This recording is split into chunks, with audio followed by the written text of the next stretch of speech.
We have the makings. We have the makings. Good. Hold Oh, on. good. I just got a PM from somebody. What are they saying? According to somebody named SLF Blankley, says, Brian, I can hear Brian breathing. Hold on. Really? Let me see if I can hear you. Breathe. I'm breathing. Might be able to, yeah, because there's... Maybe a little. You know what he was... When I'm looking down here, because when I'm looking down... Yeah, I guess I can hear it. Yeah. I didn't notice it. I didn't notice it before. I don't know why this guy wouldn't say something in chat. He doesn't want to get piled on, He's I guess. like, I can hear Brian breathing. Well, you know what? That's good. Yeah. You know, he you lives. hear me breathing. Yeah, he lives, everybody. He lives. All right. I could put this little doodad on. Oh, yeah, put that on there. Those don't they don't muffle. They just block all wind. That's a good idea. Mm-hmm. All right, breathing again. It's much better. Yeah. Cool. Before you could hear it hit the mic. Now it's just you being a normal human being. Yeah. Okay. Okay. Here goes. All right, everyone. Here goes. This is it right here. Okay. I'm delaying because I'm on the wrong tab. All right, here we go. In 3, 2, 1. Mashed potatoes and a special treat for them. Chocolate layer cake pills. Momar, I'm worried about our children. Nothing like a good old burnt marshmallow.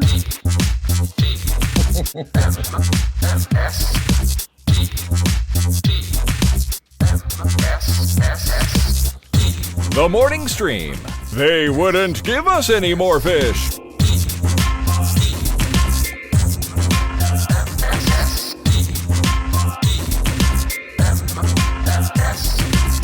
Good morning, everybody. Welcome to TMS. It's the morning stream for Tuesday, June 25th, 2024. I'm Scott Johnson with Brian Ibbett. Hi, Brian.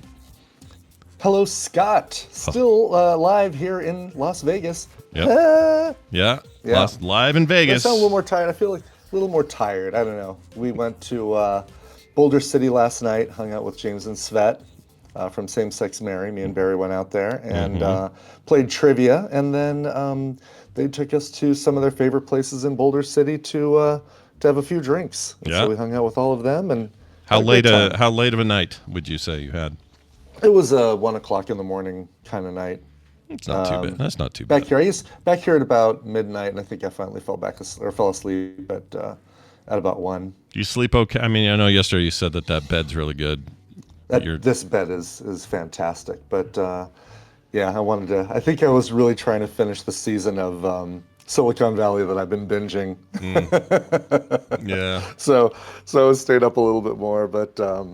It's been great. Barry, so we went out also with Mitsula. Mitsula took us to Shang Noodles, which is the best noodles you can get in Las Vegas. We need to actually figure out a way to make a pilgrimage there during TMS Vegas. The problem is that they are so popular. They open at 11 o'clock, and when you get there at 11 o'clock, there is already a line of people waiting to get in. And by 11:15, the place is full, and according to Mitsula, it will stay full for the entire rest of the day. They're that good. They're like hand-pulled noodles or hand, what do they call the knife? The ones where they have the thing of dough and they just go.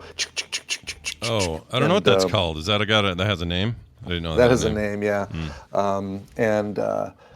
incredible, just like soups and chow meins and saucy noodles and stuff. I had Dan, not the tabletop man, but just Dan noodles, which they make with a lot of spice, and they're not kidding. It's the only thing on the menu that's got a little chili pepper next to the name, and they are not kidding about its spice level. But it's very, very good. So do they? Are they over in that Asia Town area? It is? Yeah. Okay. That place is amazing. Holy crap. It really is. And they've actually got 2 locations now. They've added a second one because of the popularity. They added one to Durango Casino, which was another place that Mitsula took us to, where we got to see this a casino that's been open for a year. It's part of the Station Group. And way off strip, probably about 20 minutes off strip, but one of these places where you've got all the amenities. You know, a lot of restaurants. Don't think this one had a bowling alley or a movie theater, but two of the ones he took us to had bowling alleys and movie theaters. And they try to be these all in one thing so that you don't have a reason to go to the Strip. Gotcha. And yeah, and it's pretty nice. But The Orleans that's tries what- to do that with their movie theater and their whatnot over there, but the Orleans is also kind of gross, so I don't hang out It's there still very kind long. of gross. Yeah. Orleans is old, and it shows its age very, very well. Yeah. Also went to South Point and to Silverton. Silverton was really nice. They've got a Bass Pro Shops in the casino, a full-size Bass Pro Shops. I guess it's more like a giant sporting goods Tumor stuck on the side of the casino, but it's massive. They also have a mermaid lounge where they've got a giant tank full of fish, and on weekends they have mermaids that swim around in the tank with the fish, and they dive down. There's little hidden tubes and stuff where they can replenish their air. And so they swim down and wave to the people drinking, and then go down and get some air, and then keep on swimming around. And Do you see them get air, or do they do that kind of off view? Never. Missoula says that they do it very stealthily. They're very good about not making it obvious that they're down there getting air. Yeah, that would make sense, But I guess. yeah, but they didn't have the mermaids out when we were there. Unfortunately, I really wanted to see them. Did they have the topless, or did he say? I'm just curious. No, It'd be in I think Vegas and all. we saw photos, and they're fully. Well, I mean, not fully clothed, but they're like bikini top, probably with seashells, and then the mermaid tail like Stephanie Inapets used to make. Yeah, they all sing, "I want to be where the people are." That's what they do. That's right, and none of them have any idea what a fork is. No. Like, you'll sit in the bar and you're like, "Oh, hold on, waiter, you brought me my spaghetti, but you didn't bring me a fork." And they'll be pressed on the glass, like, "What's that magical thing next to your?" They've never next to your seen plate? anything quite like it. It's really Yeah. something to them. You know. It really is. It really is. But while we were at one of these casinos, I think it was South Point, Barry, we decided to sit down at one of these new weird tables. So they've got these new craps tables. They had one at Harrah's, and they've had them scattered around at the few places that we go. And you know how a typical craps table, you've got the felt on the bottom with all the stuff printed on it. Yeah. And everybody stands around it, and then they've got their chips, and they put the chips on the felt and tell the dealer, like, all right, lay this on 5, or give me a come bet, or give me a field bet, or whatever. And that's how regular craps tables work. Sure. These are the same size as a regular craps table, but they each have their own individual screen in front of them, but they still have, instead of felt, they have a huge video screen. And the video screen has all the markers that are normally on the felt, but they can put graphics and stuff behind it. And they also, when you actually physically roll the dice, because you still do roll the dice, the dealer inputs the number that's on there, and then it shows up and it lights up all the things that pay off with that number, both on the big video screen and then on the individual video screen in front of you where you make your bets. So instead of you giving chips to the dealer and saying, put it on that, or give me that, you're touch padding everything and entering it in on your own. Interesting. Which is kind of cool. There's a little, and there's still the excitement. You've got those other craps machines where there's a giant Pop-O-Matic trouble in the middle with one pair of dice that just bounce up and down. Those you never really feel any sort of sense of camaraderie with the other players around the table. At least with this, you're cheering. The whole table is cheering when everybody's winning, when you're rolling dice really well, that sort of thing. It also gives you the ability to enter in your own name or whatever you want to choose as your name. Oh boy! So, here we go. Yep. Yeah. So we had things like fart gas. Yeah. Perfect. Something sack. Oh, film sack. Something sack. Something sack. I was trying to remember. I thought it was something a little bit more. I don't think it was film sack. It was something else sack, and it was something Missoula put in. But we keep changing our names, and then we'd because it's so slow, because you're waiting for everybody to enter in their bets before you can roll the dice again. We've actually got some time in between each roll to like enter goofy names and then look and see what we all put in there. Barry, of course, did Cork Dork. I did. All right, so after a certain number of rolls, the background changes from the green felt to outer space or fire, depending on if the shooter's doing really well. So it looks like fire with all of the numbers and things printed and behind it. Or it looks like you're flying through space. Or if you go far enough, it looks like you've arrived at a big pink nebula. Like a a pink crab nebula. A brand new location somewhere in the vast galaxy. You've arrived exactly, there. Okay. Exactly. So I thought, well, that would be pretty funny. And I entered in the pink because, we're now in the pink nebula. The first time we ever saw this, and we get a message on my screen that says, the dealer has rejected your name. Oh! Changes it right back to Terminal 1. Wow. Is the dealer like right there? Like he's yeah, a the guy? dealer's right there. Okay. And instead of a typical craps tailor, you need to have 3 guys, right? Yeah. Or four people. You've got someone managing the chips, the one person on either side who are checking everybody's bets for the 6 people that would be around that curve. Oh, wow. And then another guy who's the stick man who controls the dice and passes them to the person who's rolling and collects stuff. I don't know why it's so surprising to me. I didn't expect the group effort. I thought it would just take a dude and you'd be done. Oh yeah, no, it takes a village to run a craps table. Wow. On this one though, the stickman, you just need one person because the money is all done automatically. You just need a guy there to use the wooden stick to pull the dice over to whoever is supposed to be throwing them. Right. And the Pop-O-Matic dice are not in this case, as you said. So are you manually rolling dice? Are they digital too? Yeah. Okay, so it's manual dice. All right. You're physically rolling dice, which is nice. I like doing that better than the Pop-O-Matic Trouble where you're just pushing a button and it's boop, boop, boop, boop, boop, boop, boop, and doing the bets for you. Sure. So it just requires fewer people to manage, and they can probably put these giant craps tables in and have a smaller staff to be able to manage them. Yeah. So we started playing this for a little bit, and Barry goes on a frickin' heater. We count. Well, they show you how many rolls you're currently up, and they show you all your past rolls. He rolled 53 times before he finally sevened out. Oh my! Which is for anybody who plays craps, they should know that. I mean, they know that is a massive undertaking. That is basically there's another bet you can make on the craps table that says hot shooter, and the top number is if you bet $1 on it and they make it 50 rolls, you automatically get $100. Neither of us put any money on that because we had no idea this would happen. But yeah, Barry completely ran the table for a long time and made us all some money. Not was very bad good. for a big, tall, wine drinking dude. Yeah, that's amazing. For sure. That's wonderful. Yeah, so all right, good on him. And one more quick thing, I forgot to talk about this dude that we met. We went to a place called Happy Camper, which they just added to the fashion show mall, but it's on the outside facing the strip, and it is an indoor-outdoor bar that's kind of really done up like a foofy garden party with a lot of fake foliage and lights, string lights and things like that. Yeah. They've got some really good pizzas. We had a couple of those and they were fantastic, and a nice bar. Barry and I decided to sit at that bar, get a couple drinks, order some pizzas, and take them back.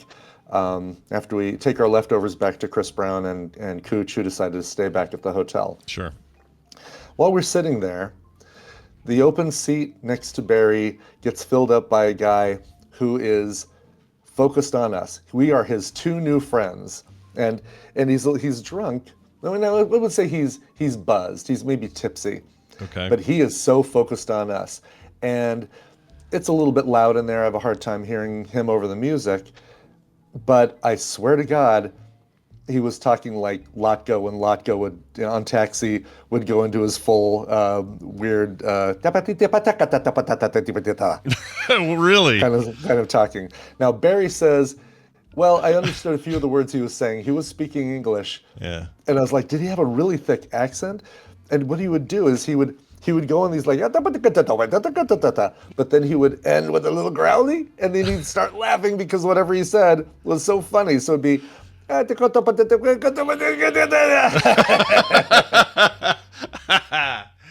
I love this guy. I don't even know who he is. I love him. He was so excited. He wanted to talk about all the girls around the bar. He showed Barry video of his hotel room at Trump Tower because he was so like, oh, it's so technologically advanced. And he's showing us the video screen, or the TV actually says, "Good morning, Tyler," and it knows my name, and it actually says, "Good morning, Tyler." It's like, wow, that's some high tech.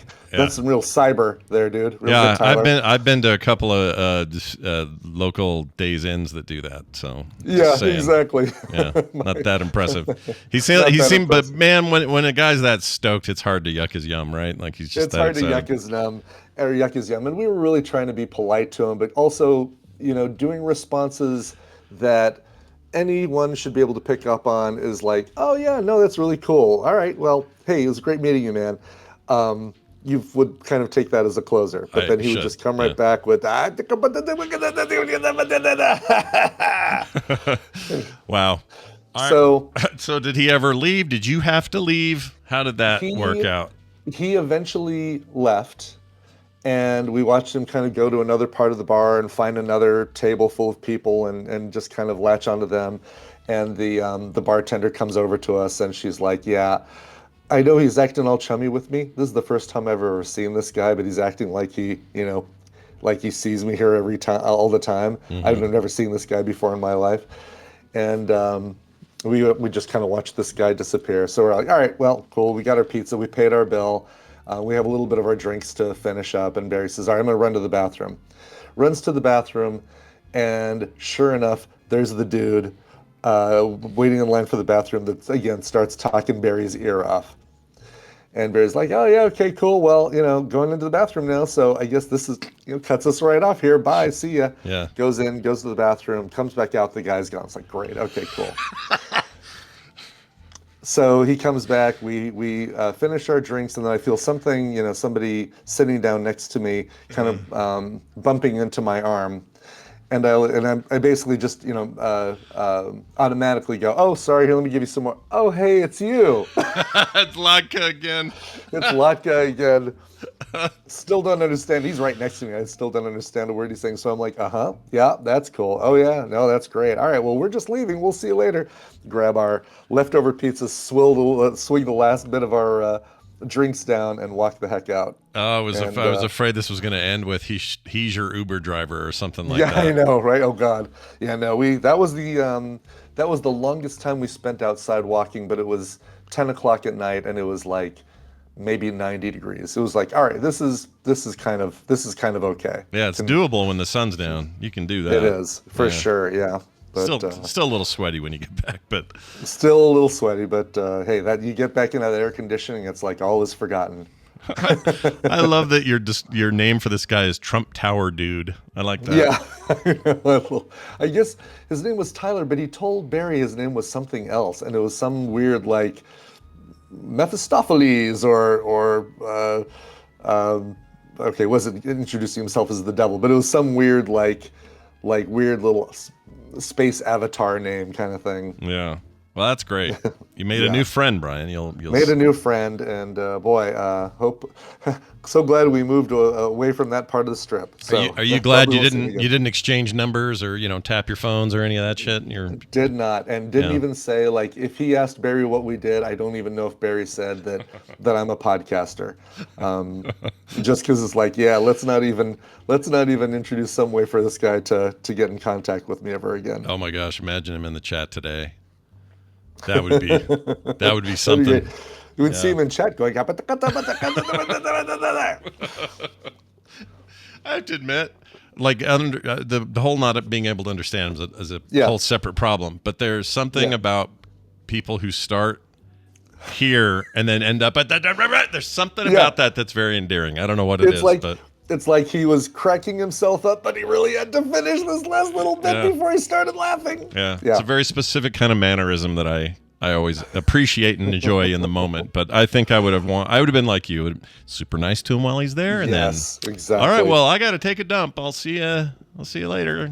Yeah, my cues will, slowly. I'll start with oh, that's cool, and then I'll turn to start talking to Barry again. If that doesn't work, it's like, oh yeah, no kidding. All right, well, nice chatting with you, and then I'll start talking to Barry, and my cues will get less and less subtle over time until it's finally like, okay, been great, bye. Bye. See you.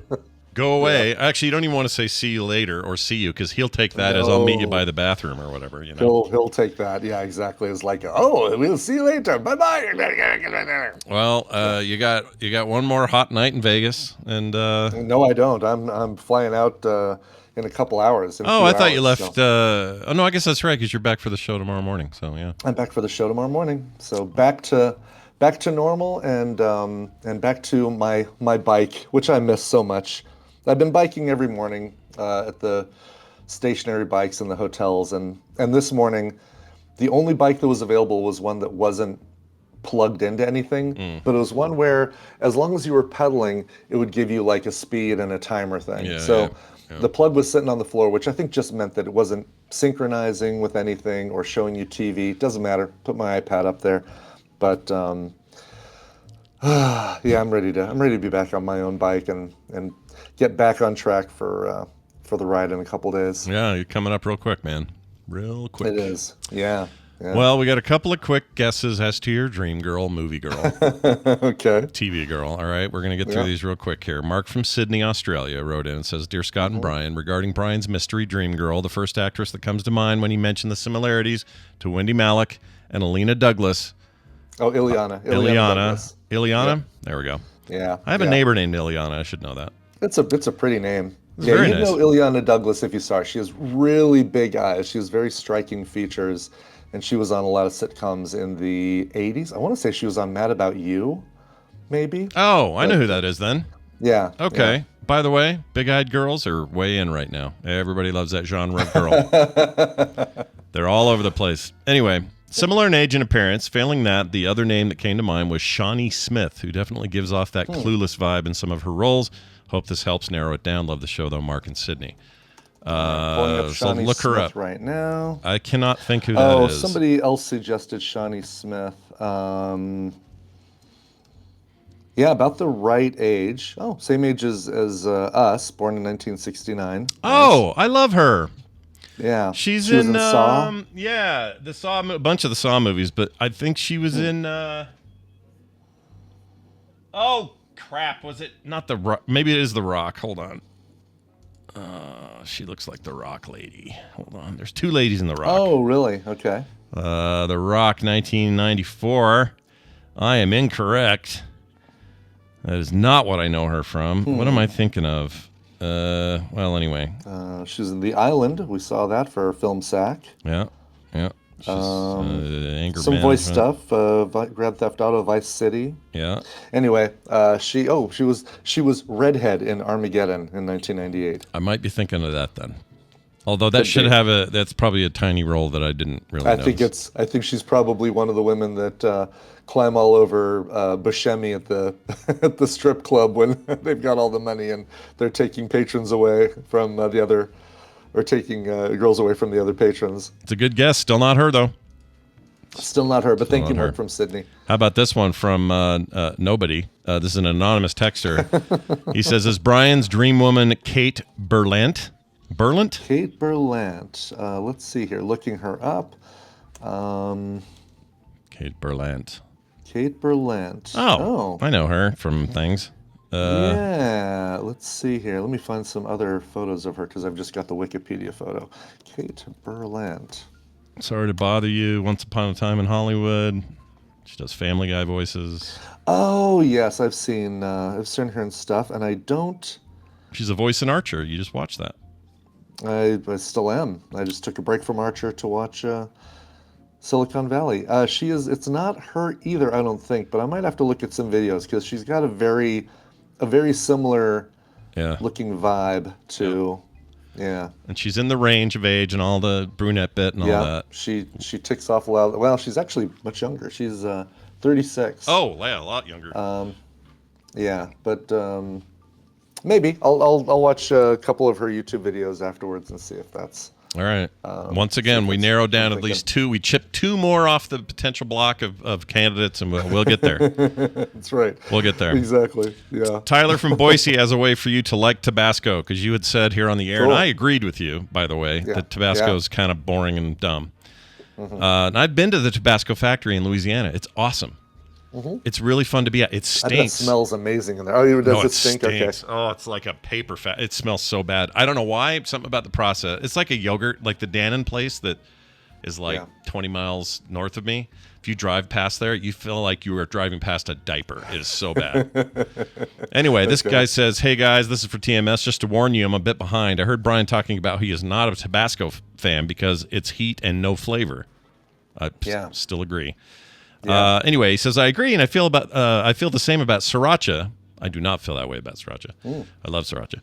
But he says, I'm a big fan of the Tabasco Chipotle and discovered Tabasco Sriracha, a combination of those two things. Do yourselves a favor and try it. It's amazing. I'll never go back to regular sriracha after that. Love the show, though. Tyler in Boise, Idaho. Interesting. I've had the Tabasco Chipotle, and I love that. For a while, you could only actually get that at Chipotle restaurants, or we could only find it at Chipotle restaurants, and it was a much better flavor, that smoky pepper flavor. But Tabasco Sriracha, all right, okay. We'll need to find that. The Tabasco Chipotle is what Carter and I used in our video when we made the the jambalaya? Jambalaya that week, yeah. Oh, cool. And it really good in there. Highly recommend that. Cool. But I didn't know they had a combo Sriracha Tabasco. I will absolutely seek this out. Maybe even today I got to go shopping. Might see if I can get some. Tyler, you may have saved Tabasco. The brand has now been saved by Tyler in Boise. Well done. It might be. Yeah, we'll have to see, because I'm curious now. So, yeah, I'll totally try that. And then finally, we got a call before we get to some news today. And this call is interesting because it's about a thing that I think is probably a common question. And we always talk about red on air lights here. If somebody's didn't hear somebody say something or whatever, we put up this thing. Thanks to Bill Duran for that original meme. But this is a question about red on air lights in general, and let's hear what he has to say. Hey, morning stream. This is Kissy Bear calling for Simone and Maloney. Very important question for both of you. Do you guys have an on-air light outside of your studios? 'Cause I know you both work from home, and it seems like something that podcasters would have outside their door, so people know that they're recording a show who also live in their house. Yeah, important question. Do you? Well, I have this one. It's currently on. It's hard to see in the camera, but this is a neon on-air light, and I have it voice activated for when the show starts. And it's that's great. It's right here to my left, so that anyone who comes in the studio doorway over there, they can see that I'm on air because it's right here. So I don't have one outside. I kind of wish I did. I'd have to do some outside the room. Yeah, I'd have to do some work. Probably get some Wi-Fi thing or something and do it that way, but. But yeah, I keep this here for this very reason. When the show's over, it clicks off, and then my wife knows she can come in and talk all she wants or whatever. Sometimes they still forget, or just because it's such a familiar family here that it's just like, hey, do you need? And I'm like, I'm on the air, like that happens. Yeah. But I keep one around. I have to admit though, it's mostly because it's fun and cool, and just to have one, Oh yeah, for sure. How about you? Yeah, dude? I've got one in my studio. I have one behind me that's kind of on all the time, because it's now just me and Tina.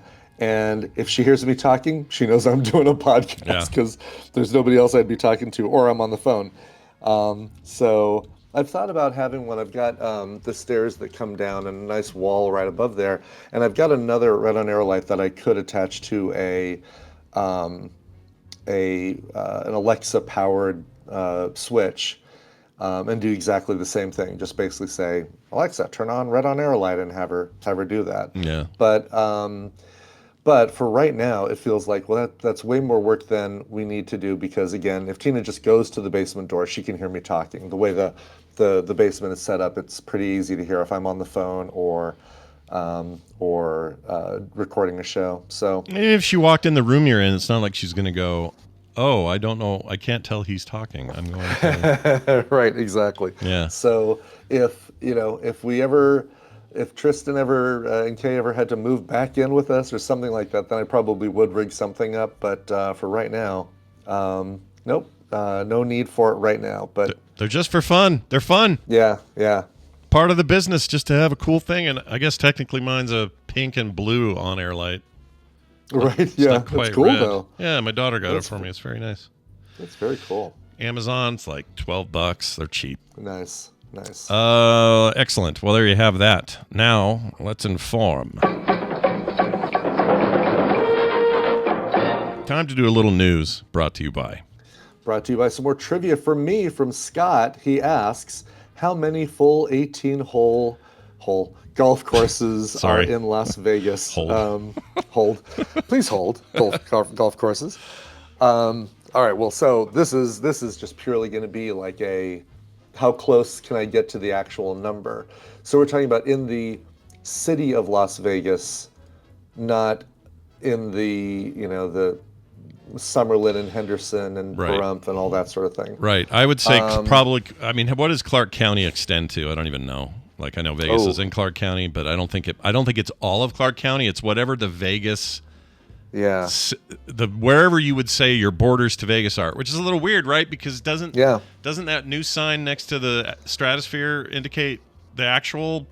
It's the actual entrance to Las Vegas. Yeah, the sign down by Mandalay Bay should say "Welcome to Paradise" because it's not you're not in Las Vegas down there. You're in Paradise, Nevada, and Las Vegas really is kind of the downtown area. Okay. So if we're talking about Las Vegas proper, I don't even know if you count like the Wynn, because the Wynn has that big, huge one behind it, but that's Paradise. That's not Las Vegas. And I'm thinking, all right, so if you got Las Vegas in the downtown area, this could be like a little trick question where it's like, actually, there is 0 in Las Vegas. They're all in outside areas of Las Vegas.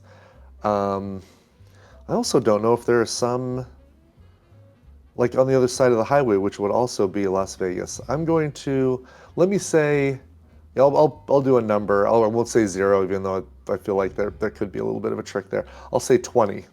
You're actually a lot closer than I thought you'd get. I was going to give you a hint and say someone just got as many felony convictions as there are golf courses. So there are 37. What was it? 34, exactly. 34 golf courses. That's full 18-hole golf courses. That's crazy to me. That is crazy. But I also think, and they didn't get specific in the question that I found, but they don't say where these are. So my guess is, even if it's still Paradise, they're counting it. Yeah, probably. That's my guess. So they're counting the Wynn one, but obviously not counting Top Golf because that's not a golf course. That's a golf range with very cool video game circles to hit on the ground, which I enjoy tremendously, but not a golf course. No, I assumed that.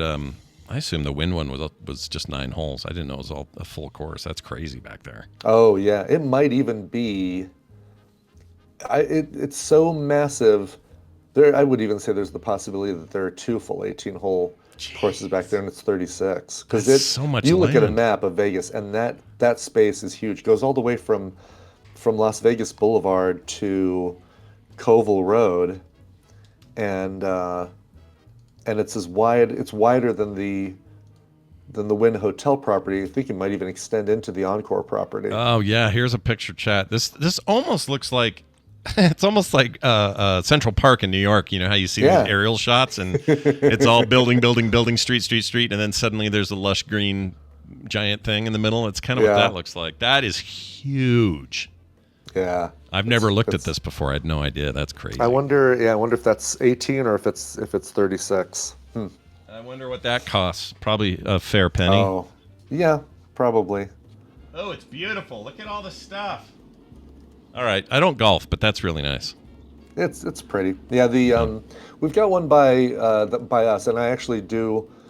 I ride my bike through it. There's the path that I go on actually goes through it, and theirs is weird. It's like 5 9-hole golf courses, if I'm remembering this correctly.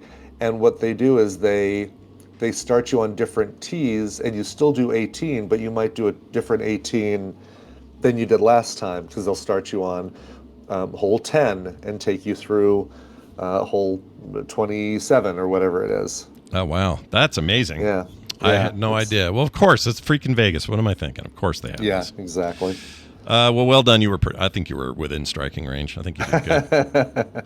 Closest without going over. There right? you go. You nailed it. Yeah. Yeah, it's like 20. You just won 21. Well done. Perfect.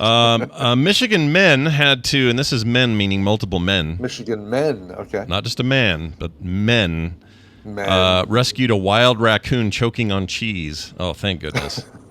Choking on cheese. Was it you that has the raccoon problem? No, yours is a squirrel problem. I do have a raccoon problem too. Raccoon? I did for a while. The raccoons came and just took the plastic container that I was keeping the bird food in, got a hole in it, and then dumped it all over the back patio. Like turned it upside down and got it all dumped on the patio. So dirty bastards, those guys. Yes. Dirty bastards. Well, anyway, a group of Michigan men has gone viral after they rescued a wild raccoon that was choking on food. 3 men were hanging out in the Genessee County one night when a wild... Genessee. Is it Genessee? Genesee, yeah. We've got a Genesee in Colorado as well. What does that remind me of? Genesee. Something... Oh, I know. It's from Oh Brother, Where Art Thou? And the guy that plays who am I thinking of? Oh shit, there's something there. I can't think of it. I'll think of it later. Anyway, it's something that Big Dan says, as played by oh really? John Goodman. John Goodman, yeah, and I cannot think of what it is. Something about Genessee. Anyway, maybe it's fricassee. Shit. Anyway. Okay. One night, while the wild raccoon approached them, Tyler Whalen, Bill Bosky, and John Potensky. Blazensky. Or is that a T? Is that a T? That's it is. T. Yeah. Tazensky, probably like pterodactyl. That P is silent. Yeah, that P ain't making no noise. Nope. Anyway, they said the raccoon didn't attack them, but rather appeared to be in distress. They went over to the animal, which stood on its hind legs in a way that made it clear it was choking. Is that what they do? They stand up and go... pointing at their neck. The group said, he patted the raccoon's back and the raccoon welcomed the help. Really? That's what it says. I don't know what that means. It says, Whalen didn't think Bosky was doing it correctly. He began coaching him on how to do it better. He patted the raccoon lower and the animal coughed up a piece of cheese. Free to dumpster dive another day. The raccoon sashayed away. Why sashayed? Why you got to say that? It's Raccoon Paul's drag race. Really annoying. One of the men happened to capture the rescue on video, which has since been viewed tens of millions of times. Oh, really? Okay. Yeah. Wow. The men have nicknamed the raccoon Rocket after the character from Guardians of the Galaxy because that's as far as their imagination goes, I guess. Let's see if we can find a little footage here. I got to see this damn thing too now. Am I blocking it somehow? I might be blocking it by just having a ad blocker. I can't get it to come up. All right. Choking on cheese. Somebody in the chat has a better shot of this viewed by tens of millions of people. Please post it and I'll play it. Yeah. Las Vegas news. I swear this is a thing we've talked about before, but now it's new again because we had them in Utah and I think even Colorado had one at one point. But Las Vegas, now the home of a mysterious monolith that just appeared outside the city, out there in the desert. Remember that thing with the big metal deal? Yeah, there was one out by Red Rock, wasn't there? Yeah, something like that. And then out here it was in outside St. George or something. Like a similar thing. Probably the same group. 6'5" monolith appeared on a hiking trail near Las Vegas, Nevada over the weekend. Members of the city's Metro Search and Rescue found the mirrored structure near Gas Peak. See, it's a trail in the Desert National Wildlife Refuge, part of New York Times, per the New York Times, Johnny Diaz. Officials have no idea where it came from. Quote, we see a lot of weird things when people go hiking, like not being prepared for the weather, not bringing enough water. But check this out, wrote the police department on a Facebook post. How did it get up here? And then they put a picture of it. Chad, here's the photo. It's just another one of these things. It's just like the Utah. Those cool mirrored monoliths. It's very sharp, very cool. Got to be the same people, right? Yeah. Oh, I would think so. Either that or it's a copycat. I wouldn't even call it a crime. It's just like, Yeah. They want you to think an alien is involved somehow. And there are far worse things people could be doing with their time. This is, give both sides of the aisle a little mystery to figure out together. Yeah. Now, Scott, Yeah. I waited long enough, and that Click on Detroit Raccoon video showed up. Yeah. And this is spectacular, man. So BioCow posted a link to the YouTube video in chat, and Clicking it. the fact that this raccoon is not running away while this guy is slapping it on the back fairly hard, and this raccoon is just sitting there. So maybe it did appreciate the help. I think it actually did appreciate the help. Yeah. All right, let's take a look here. We're at a certain timestamp. Here we go. Oh, yeah, look at him. He wants the help. He wants the help, yeah. Or he's so choky that he doesn't... He's like, I don't know what else to do. Sure, all right, human, help me. Did he finally get it out? He did. And then he sashayed. Yeah. Is he sashaying? He sashayed. He kind of stumbled away. Yeah, I don't think it's probably a sachet. Because this guy broke his spine or something with his... Oh, my gosh. All right, well, they did it. Good job, guys. They did it. Good for them, man. Michigan. It's really funny, though. TV's Travis is anywhere near where you live out there, I wonder? I think Travis is in the chat, maybe. I think so, yeah. By the way, my favorite part of this article is how the local news says, quote, I'm assuming it's a new wave artist or something. No one talks like that. Oh, the monolith. Yeah. Some new wave artist. Yeah. That sounds like someone who doesn't know what they're saying. Yeah, like Grace Jones. Let's see. Or David Byrne. It says, or somebody who's just a big 2001 A Space Odyssey fan, says Brett Hutchins, the helicopter pilot. He told the local news, KSL-TV at the time, he's the Utah one. Saw it in the Utah desert. He says, I have to admit, that's been about the strangest thing I've come across out there in all the years of flying. Jeez. Doopy-doopy-doo. I think they're a fan of 2001 A Space Odyssey. So dumb. The full title of the movie. So if I was to take my favorite movie and I wanted to make a thing, what would I do? Sort of like Fury Road thing. What would I do? Like, thank you for clarifying. You would you could leave some sort of circular flame with a skull, like what Nux had on his steering wheel. Ooh. Yeah, Morton Joe's symbol thing. I love that. Morton Joe's symbol, but have a large one in the desert somewhere. Yeah. You know what? Not bad. Yeah, and you've got that metal artist that the guy who did the trophy and had all the guy who he's already no stranger to creating weird mysteries around space. Things flying in the sky, right? Mm-hmm. Those people are still convinced that was a UFO and that he's lying. So. Yeah. I'm like, the guy has it in his garage. He has footage of him making it, building it, putting it in the air, and then taking it down. And no one believes him. They all still think some people believe him. But it's a cover-up. Yeah. I haven't talked to him in a while. I should check in on him, see how he's doing. Yeah. He's a tortured artist, but he makes the most amazing stuff. I don't know if I ever explained this, but one of the things he does is full, whatever size wall you may have at like your very expensive lawyer firm or whatever. Let's say you've just got a giant blank wall, and he'll get commissioned for like $200,000 commissions.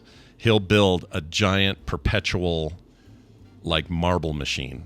Really? That just constant marble drop, doodle-doodle-doo, going through the thing. You know, like what do you call that? A perpetual motion. Yeah, but there's perpetual motion. What's the thing where it's like? Oh, like Marble Run, like. Kind of, but there's a name and it's a guy's name. Oh, a Rube Goldberg. Rube Goldberg device. That's it. Yeah. He'll build basically a giant perpetual Rube Goldberg device that constantly. I feel like we're playing $20,000 pyramid.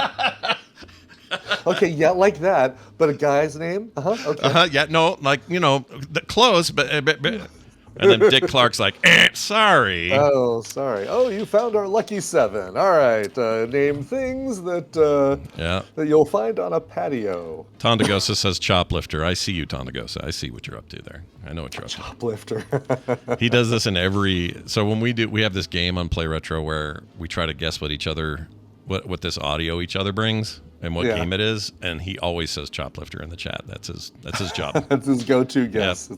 Yep. It's what he does. All right. Finally. Oh, we got a couple more of these. How about this one? Okay. All right. Perfectly centuries-old cherries. All right. So a jar of cherries. Unearthed. You could still eat them. They're probably a little They're a little tipsy, but you could eat them. These were unearthed at George Washington's Mount Vernon estate. Ooh, maybe all the rumors were true. It wasn't just apocryphal. He's into the cherries, man. He was totally into cherries. Yeah. Says here, George Washington never did cut down the cherry tree, despite the famous story to the contrary. But he did pack away quite a few bottles of the fruit at his Mount Vernon home. Dozens of bottles of cherries and berries. Cherries and berries. Cherries and berries. Maybe we should go there and get a crepe. Sounds like a place you get a crepe, doesn't it? A Mary Berry no soggy bottom crepe. Yeah, that sounds all right. Yeah. It says impossibly preserved in storage pits uncovered from the cellar of his mansion on the banks of the Potomac. Were discovered during an archaeological dig connected to a restoration project. Jason Burrows, Mount Vernon's principal archaeologist. Sounds like a weird thing to say, but whatever, I guess. Yeah. Said the discovery of so much perfectly preserved food for more than 250 years ago is essentially unprecedented. They really knew what they were doing. Finding what is essentially fresh fruit 250 years later is pretty spectacular, he said in the interview. All the stars sort of have to align in the right manner for that to happen. Whole pieces of fruit recognized as cherries were found in some of the bottles. Other bottles held what appeared to be gooseberries or currants, though testing is underway to confirm that those are those. They are partnering with the U.S. Department of Agriculture, which is conducting DNA tests on the fruit. They are also examining more than 50 cherry pits recovered from the bottles to see if any of them can be planted, so you could get new cherries out of these old-ass freaking George Washington cherries. George Washington planted, a genealogical cherry trees. Yeah. Wow. I cannot tell a lie. These cherries are delicious. I mean, I would think they're talking like they're perfectly preserved. Yeah. Do they mean like maraschino preserved, like, kind of pickled preserved? I'm going to guess probably, but not in that liquid, but probably more in maybe. I'm thinking more like a cherry, not a jam, but like a pie filling where you get whole cherries in like a thicker gelatinous syrup kind of thing. Like a filler type thing? Yeah. I could see that. Yeah. I mean, we've eaten weird things on the show. If somebody sent us this, on the show, like a little packet of these, you'd try one, right? I would. I would try one, yeah. I mean, obviously, you can look at it. You'd know instantly if 200-year-old or 250-year-old cherries are bad from looking at it. They'd be green and moldy or black. It would probably be black, and cherries aren't supposed to be black. Like tomatoes, yeah. Yeah, so I actually think it'd be pretty dang obvious if they were harmful to you. Yeah. We made our own homemade maraschinos last week, and how we did it was, I say we, Kim did this. Yeah. Her neighbor, this very sweet 83-year-old lady, who we just love up the street.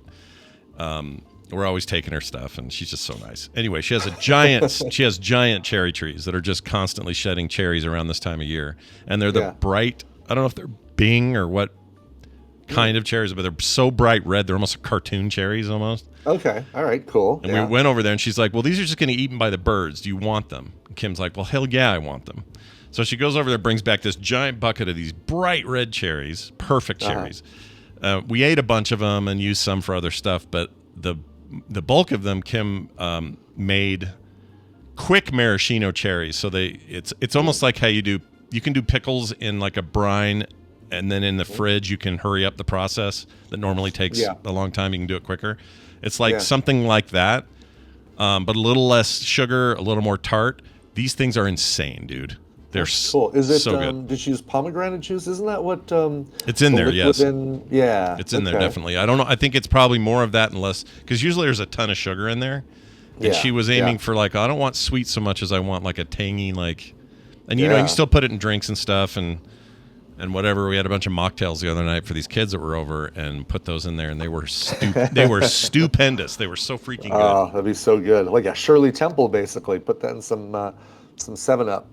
Yeah, I thought of you. Like if we had a whole jar of these, they'd be at your house if we lived in Denver. Yeah. You'd already be putting them in your little homemade drinks there. I would. I'd be muddling them in an old-fashioned is what I'd be doing with them. I'm going to assume that cherries go in an old fashioned. I have no idea. Cherries go. You muddle a cherry for an old-fashioned. A little bit of whiskey and bitters and yeah. What do you do? What does it mean to muddle it? What do you do? You've got one of these little, almost like a mortar and pestle, but you put the cherries in the glass, and then you've got a little plastic device that has a little bumps on the bottom. Looks like a little miniature baseball bat, a thick baseball bat, and it's got little bumps on the bottom, and you go and you muddle the cherry that way. It basically just gets the liquid out, but keeps some mass in there so that as you're finishing your drink, you can poke at it with your straw and get a little bit more cherry flavor out of it. And that's awesome. Yeah. I want to try one now. So there's that. I think that's going to do it for today. We're going to take a break. When we come back from this break, what do we have today? Oh, Dan will be here. Yeah. Dan, the tabletop man. Yeah, we got a text question for him that made me laugh, so we're going to read that to him. It's also highly misspelled. Great. So okay, cool. So that they know. Hot kettle. Yeah. Yeah, exactly. Let me just go ahead and give this guy shit. Anyway, we're going to take that break first, though, and play a song, and Brian has one prepared, so what are we doing?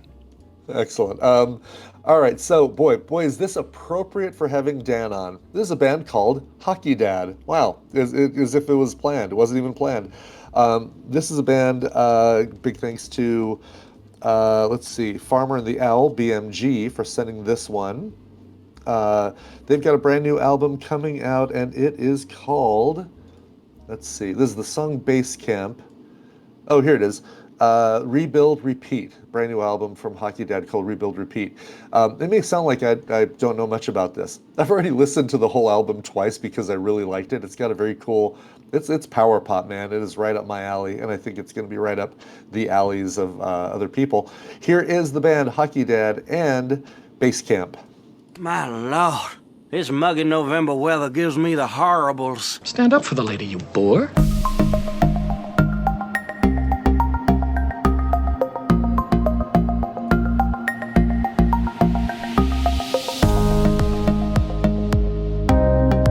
And we're back. Tell me who that was one more time so I can know. Yeah, sure. That was Hockey Dad from their brand new album, Rebuild, Repeat. That is the first single, and it is called Base Camp. Nice. Lots of spent oxygen bottles and that's right, and Cliff Bar wrappers left behind. Sherpa bottles. Yeah. Maybe somebody's torn backpack that they're just going to leave behind.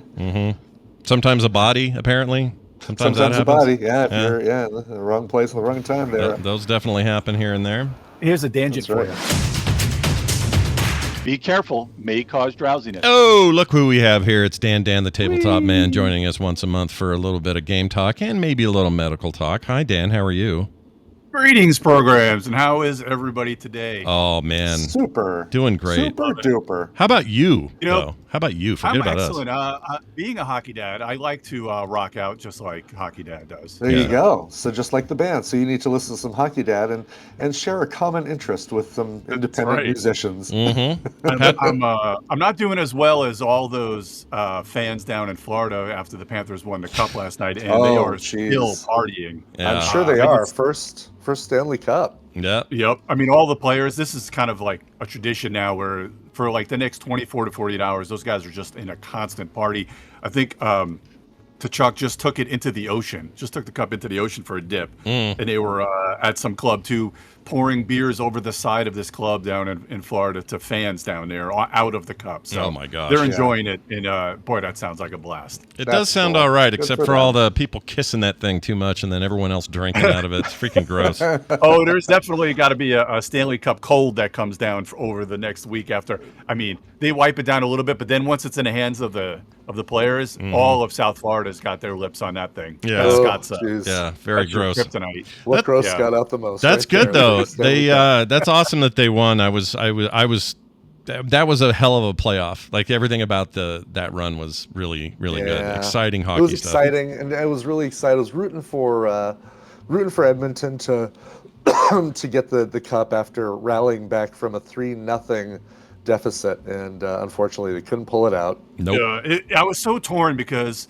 McJesus is so damn good, and he should get a cup before he retires. One of the best players ever to play. But I mean, everybody hates Corey Perry. As a Canes fan, I hate half the guys on the Panthers too. But I love Maurice because he was a Canes coach for so long. So it was like so kind of torn. But I was still happy for him. And plus, America. Yeah. Keep the cup in America. That's right. Yeah. Keep the cup here. We need all the wins we can get right now. So let's do it. That's so true. Dan, I got a quick text that someone sent in for you that I want to read before we move on to what you're recommending this week. And it goes like this. This is an anonymous person. He sent this to 801-471-0462, and he says the following. For Dan, Ozempic is just fen-phen for millennials. He spelled Ozempic and millennials wrong. Not that it matters to me that much, but I'm just saying you should know that to know how serious perhaps he was about sending this. He does have, like all of us on our phones, some sort of autocorrect, so I don't know why these got wrong. But anyway, he says Ozempic is just fen-phen for millennials. Do you agree?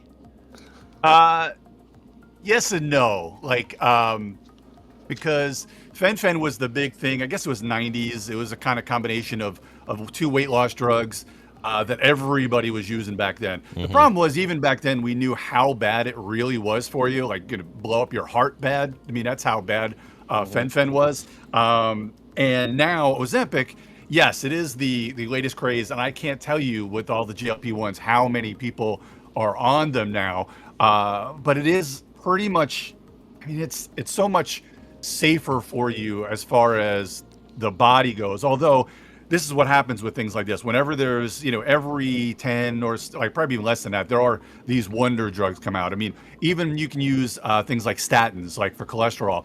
Early 2000s are kind of when a statin boom happened. And there was a couple that really weren't as safe for you as the other ones, and they got removed from the market. And then again, every now and then things just go so crazy, and eventually little side effects and things like that make it not as good for you start coming out. And with Ozempic, I think I mentioned this in the past, kind of like some of the gastric paralysis and some of the GI stuff, because it does kind of mess with your emptying, and that's why it is good also, not only with what it does for your blood sugar and such to help get your weight down, but the gastric emptying and such like that with your metabolism is why you're able to lose weight. But it is a lot safer than fen-phen. My God, fen-phen, you still see people on phentermine, and it is for weight loss, and it is very much something that you've got to really be monitored on, because again, it's not great for your heart. It doesn't have long, it's not going to work forever for you, because eventually your body just kind of catches up, and it is a little bit of addicting, and it is kind of it's all the, rage on the street as well, because I mean, it's really basically just amphetamines. It's speed. It's really all it basically is. Yeah, it's basically a form of trying speed. to hop up your metabolism. I had a guy that I worked with who had a heart attack after 6 months or something on fen-phen, and the doctors attributed it directly to the fen-phen, no other conditions, and we all thought that seems crazy. Probably has an underlying heart thing they haven't found or something like that. Sure enough, though, he quit taking it, and he's probably 75 now, never had another issue ever again. Like just totally fine. So I think that may have been the contributor, and that's why they took it off or at least that combination, they took it off the market, right? Yeah, well, I mean, half of it, but they don't use it as much as they do. It's a little bit more controlled as far as how much they use it. Like, they don't use it nearly as much as they did. I mean, they still use part of, I'm pretty sure the first half, I'm trying to remember, bentolamine anyway, part of it is not even on the market anymore. So you're only really, and then other weight loss drugs that were out back then aren't even on the market anymore. Just the phentermine, which is still around in tablets and capsules. But from seeing all these kind of people, the doctors using it, and they're pawning it off as for type 2 diabetes. Meanwhile, people's A1C is like 5.1, which is, you got to have A1C of 5.7 or more to be considered quote unquote type 2 diabetic. And for you to use this, you really, especially to get it covered by a lot of insurances, and especially for the state, because I work for basically Medicaid, and people get, in certain states, they will cover for weight loss. In certain states, it's only covered for type 2. And when you get these chart notes and doctors are trying to pawn it off as type 2, and it's like, no, this person does not have diabetes. They may be overweight, but they do not have diabetes, which, again, that's one of these things that you could fill a couple hours of. Like, people just think if you're fat, you have diabetes. No, that's, I'm sorry, is fat. Is that an F word? Can I say fat? Is that all right? I think you can go ahead and say it. You have diabetes. Yeah. So it is not necessarily, I mean, it is one of those things that can happen, and it does make it easier because when you are overweight, you do have insulin resistance, which you're basically the insulin is not getting the sugar into your cells. So that's why the first things they'll do is use metformin, which is basically like a key to go into the lock, to open up the cells, to get the sugar into the cells so it's not in your bloodstream and you're not kind of gaining weight and not having hyperglycemia. Anyway, not any, they always talk about, like, when you're a kid, people will be like, oh, you're going to get diabetes from eating all that sugar. No, I mean, being obese doesn't help you, but if you're not predisposed, if your pancreas is not predisposed to have diabetes, it doesn't matter how much sugar you eat, you're not getting diabetes. Yeah, there was a guy, I was just reading about the world's heaviest man, the current Guinness Book guy, and he's not diabetic, which is crazy to me because he's like 1,400 pounds or something. Now, obviously, more obesity, more risk, other health problems. Yeah, higher risk, and also other issues for sure. But like, for example, he can't get out of bed, and that's not good. But 1,200 pounds, 1,400 pounds, or whatever it is, and still not diabetic. When I first heard that, I went, that. I mean, even though I know the two aren't always mutually exclusive, it still shocked me a little. I was like, really? All right. Well, you lucked out on that point there, buddy. Good job. All right. Well, and mostly it's because the metabolism is just so bad and your body's just not clearing anything out. But again, I don't want to, I know it's polarized now, but I mean, it's one of these things where these drugs are so good, especially if you do have type 2. And I mean, if you have good insurance and you're a little overweight and you need that kick, I just want to stress people, like I always say, just don't assume the drug's going to do everything for you. I always recommend diet and exercise. If you're trying to lose weight, diet and exercise alone may not be everything for you because everybody's body's a little different. However, if you use things like GLP-1s or even SGLT2s, if you're using things like that with diet and exercise, it can really help you get yourself back to a manageable weight, and then just move on and you can get off the medicine and just kind of keep living that healthy lifestyle to help you out with your weight. So is a shitty, crappy pancreas it's just what, luck of the draw, genetics? What is that? What's the deal there? And genetics are very, very interesting because type 1 diabetes has typically been what they call like north-south genetic, where you're more likely to have it if your parents have it. And then type 2, they found if your siblings have type 2, which again, that kind of can come a lot of times with age. As you're going to get older, your body's just not processing the insulin as it used to. That's more kind of east-west, horizontal, where you're more predisposed to that you're going to have it if your siblings have it. So it's an interesting how that kind of works. But yeah, I mean, sometimes your pancreas just has a little thing, and that's not something that's easily replaced. I mean, pancreas is not something, unfortunately, in the body. They haven't really figured out a way to get you more of them. Pancreas and livers. There's plenty of things that can be transplanted. Those are a little bit harder to do things. And are obviously all liver transplants. That's, again, I'm going on a tangent there, so I apologize. No, I like a good tangent. There's nothing wrong with that. Well, all right, then let's get to our favorite tangent, which is, hey, what should people be cracking open and playing on the weekend? And well, Dan's quite the aficionado of board games and tabletops. So, Dan, why don't you fill us in on what we should be doing? I wanted to talk about, so this is the time of year where we get the SDJ and the KDJ, which is Spiel des Jahres, which are basically the Spiel des Jahres is the big German game of the year, and then there's the KDJ, which is the Kennerspiel des Jahres, and then there's also another KDJ, which is the Kinderspiel des Jahres. We don't worry about them; that's the kids' game of the year, but it's fine. There's good games in there, so there's a good post on BGG if you want to find out what the kids' games are. But anyway, I want to talk about the Spiel des Jahres. They're more of your kind of entryway games. It's funny because these are almost, as much as we love to make this joke, the STJ are more the Scots games of the year, and the KDJ is more of the Brian games of the year because they're more. The Kennerspiel is more of the kind of the what they call the connoisseurs games. So they're the more kind of in-depth games and a little bit more. But also, the STJ are just great. So people that love both of those types of games. I mean, Brian, you'll love all of these games. So I wanted to mention them real quick. So the first one I'll mention is a game called In the Footsteps of Darwin, which has a pretty cool theme to it, where you're kind of Darwin going around the world. Darwin famously went around wrote in this book where he was collecting all the different species of the world, talking about them. I'm not a history buff, so forgive me if I screwed that up. But anyway, in the game, you're basically just drafting tiles. the Beagle, I think was the name of his boat. It moves around the board, and you're basically just drawing a tile and you're putting it on your board, and then you'll get some points at the end of the game. So nice and easy. Scott, I just taught the game, so you're all set to go. Sweet. That's the rules. That's it. That's all I need to know, eh? That's it. We'll worry about scoring at the end. This is how I like to play games with my wife. I'm like, look, I'm going to explain how to play. We'll worry about scoring at the end. And it's so fast to play. All three of these games are so fast to play. They all play in what they call like a super filler in a way. They're less than 30 minutes, all three of these games. So In the Footsteps of Darwin, which is a good game, probably my least favorite of the three, but just because the other two are really, really good. But it has the best company name. I don't know if I mentioned this one. And the company who put this out is called Sorry We Are French. Oh, wow. That's amazing. Wow. Yeah. I really like the classical art styles. Real cool. I like that about it's it. Gorgeous. Yeah. Wow. Yeah. Surprised it's not Sorry We Are Canadian. Huh? Yeah, I know, right? It's pronounced, therefore spelled differently. That's why. Right. Sorry. Sorry, we're French Canadian. That's what they should do. Sorry. I can't remember. There's another Darwin game. Somebody in the chat will remember it. But there's another Darwin game that came out. There was a lot of times when they get a theme or in board gaming, a bunch of games with the same theme or mechanism come out. So there was another Darwin game that came out that was just much heavier, on the heavier side. This is the lighter one, and it is nominated. Next up, we'll go on to the one that I think is this is a surprise that it made the SDJ. I figured this, in my mind, this is more of a KDJ because it's a little heavier to learn.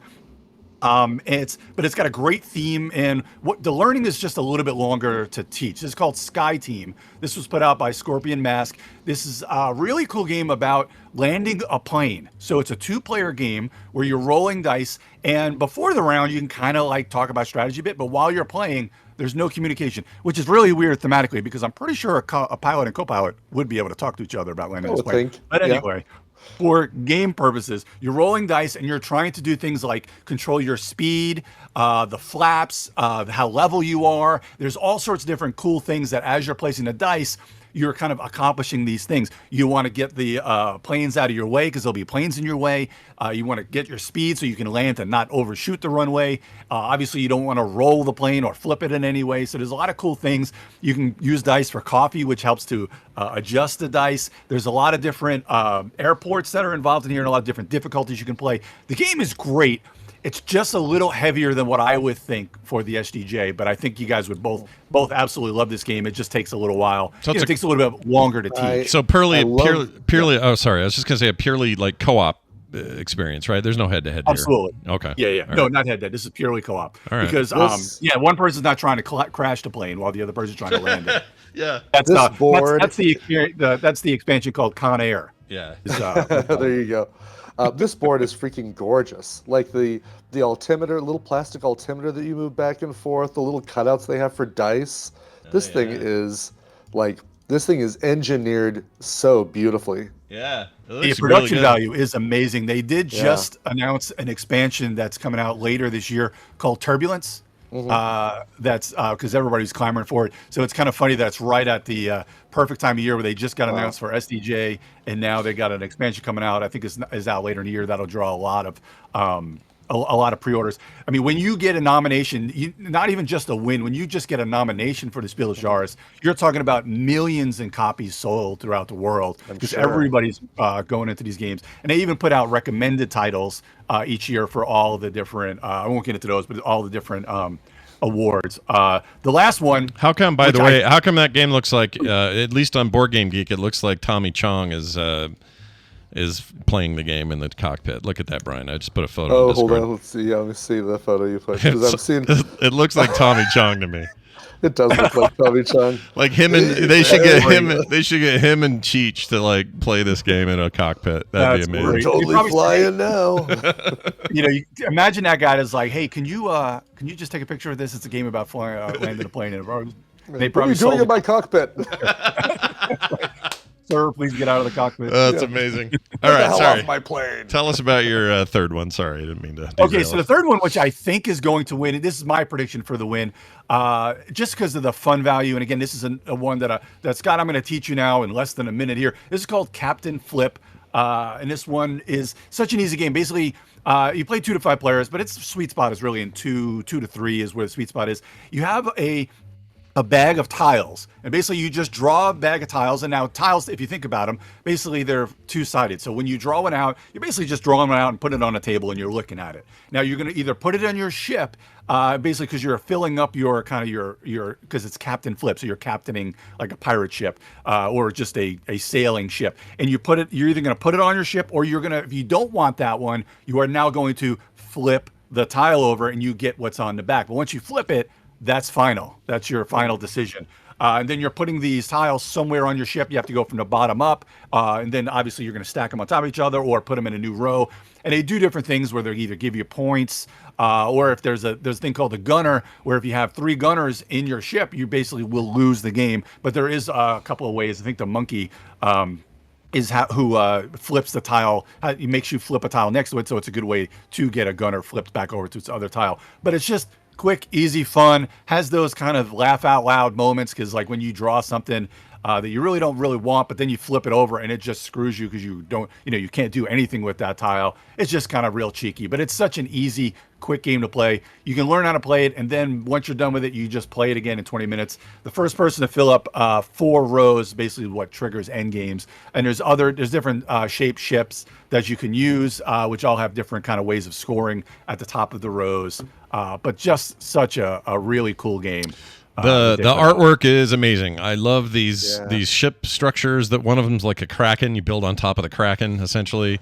The cover art of the box art. This is it's totally up my alley. I love really this stuff. Cool. Looks like the people look like Mad Magazine, Mort Drucker drawings or something. Yeah, it's very it's very specifically stylistic in a very specific way. It's hard to even label it, but it's really and it's pretty cool how you kind of see the different artists, the board game artists, how they have their different ways of drawing, and a lot of times when they go into different games, they still have that same, like you just tell somebody's art.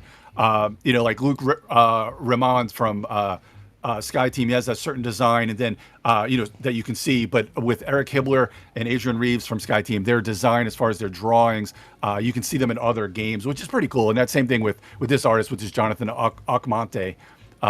Very cool, the different designs. Nice. I mean, the different artists. Nice. And when is this awarded? When do we find out the winners? It's usually the mid-June, I think, is when it comes out. Generally, they'll do the Kinderspiel, will probably be like within the next couple of weeks. They do that one pretty early as far as the kids game. And then generally the other 2 will come out sometime mid-July, early August or so. Actually, the winners, July 21st is when it says the winners will be out. All right. So that makes sense. Cool. I'm sure we'll probably have a little follow-up on that next month when we have you back. Yeah, I'll probably just mention that when I mention a game next month for you. Well, Dan, make sure you guys follow him and all the stuff. Geek Jock on our Discord. You can find them all online. All the other stuff. Tell them about your show, that kind of stuff. Where can people find you talking about things? You can find me on the Geek All Stars podcast. We're a little late. Holidays are a little weird, and my traveling was a little weird this month. I drove 900 miles last week, guys. Actually more than about 1,000 miles. I had to fly up to Burlington, and then I drove to Canada to get DJ, and then we drove basically the Cannonball Run all the way back to North Carolina because my daughter went to London. So I was trying to get DJ home to see his sister. So we get home at like 6:30 in the morning, and Lauren flew out at like 5 o'clock at night. So that was a crazy week last week. Wow. Anyway. Yeah, but it's for your kids. You would drive 900 miles and 900 more just to be the one who took your kids' places. That's right. You can find the Geek All Stars podcast, and I also do Munchkin Land podcast, which I do the Munchkin Minute, which I talk about a lot of news. There'll be one coming out this week on Major Spoilers Network with the great Steven and the rest of the Major Spoilers crew over there, and it's all about news. So I'm going to talk a little bit more about the SDJ and some other great news and some other hot games from Origins, which was this past weekend. So and Geek Jock Dan on Twitter or X. We're not going to call it X. We're just going to call it Twitter because I refuse to call it X. Yeah, I can't call it X. But I do want you to make sure you don't take any pills you don't know the origin from, okay? Just be careful out there. Please don't. Bye now. All right, there goes Dan into the wild. That's going to do it. That's going to do it for the show. That's going to do it, yeah. We're done. There's still stuff coming up. I don't know what's happening today. Oh, there's a brand new Word on the Street happening live today at noon. So check that out. That's me, Greg Street, and their new studio talking about their game. We got some cool progress to talk about. I think their head of UX design is on there, which is kind of a big deal. Okay. User experience is a big whoop. Yeah. It's huge. Yep. So watch for that. That'll be live at frogpants.tv at noon and also on the podcast afterwards. And Brian, when's your flight? When do you get out? 3:30, I think I fly. I leave here, so I get back home at 5 something, maybe 6. Nice. And Nice. yeah, a little bit of time to kind of wind down before I have to get up tomorrow morning and do this all over again. But finally back in front of my regular setup, which will be nice. That will be nice. Don't forget to check us out tomorrow because we'll have recommendals. We'll have Tom's Tech Time, all the usual Wednesday business. That's going to do it for us. Brian, let's play a song before we leave. What do you got? Absolutely. All right. So this one was a pick that I felt like I had to do because, well, he's here in town with me, and I feel threatened by him. Physically, he's a very tall and imposing gentleman who is apparently a really, really good craps roller. He's very good at throwing the dice. Very good. I'm talking, of course, of Barry, who wrote in and said, "Hi, Scott and Brian. Here's to 33 years of marital awesomeness. Barry Ann and Bobby, quote unquote, will be apart this year, but we are always together in spirit. We defer to the covermaster's superior greatness to pick a song." Aw, that's sweet. That is sweet. Well, Barry was just, with me there at the concert. Well, he was with me last night, too, playing trivia. But he was just with me at the concert a couple nights ago, seeing Elvis Costello and Daryl Hall. But prior to that, the last concert he saw was the night before, 2 nights before, with Bobby Ann. They went and saw Stevie Nicks and Billy Joel at Soldier Field in Chicago. And so I decided to go with a Stevie Nicks song. I've done Billy Joel songs for the two of them before because they both love Billy Joel, but they also both love Stevie Nicks. So how about this one? This is Sophie Jones and Michael Carpenter, two of my favorite indie artists. They are so good. They released an album in 2020 called Stevie, which was all covers of songs by Stevie Nicks, either solo or with Fleetwood Mac. They do this one right here. Here's 7 Wonders by Sophie Jones and Michael Carpenter. This show is part of the Frog Pants Network. Yes. Get more at frogpants.com.